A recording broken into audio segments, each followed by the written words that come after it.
Hi everyone, in this video I'll show you how to use OBS virtual camera on Discord. Let's get started. First open Discord and make sure you're logged into your account. Next open OBS Studio on your computer. In OBS click Start Virtual Camera. Make sure the virtual camera is running. Now switch back to Discord and click on Settings, the gear icon at the bottom left. In Settings go to Voice and Video.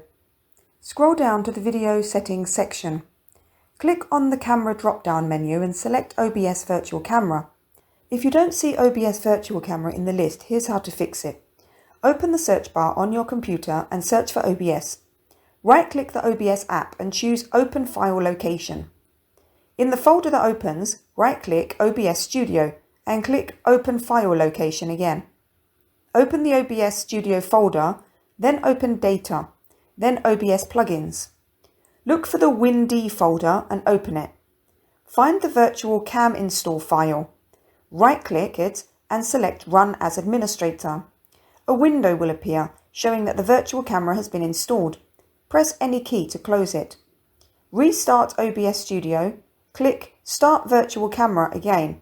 Then go back to Discord. Go to Settings, Voice and Video. Click the camera drop-down and you should now see OBS Virtual Camera as an option. Select it. And that's it. If you found this video helpful, don't forget to like, subscribe and hit the bell icon for more tutorials.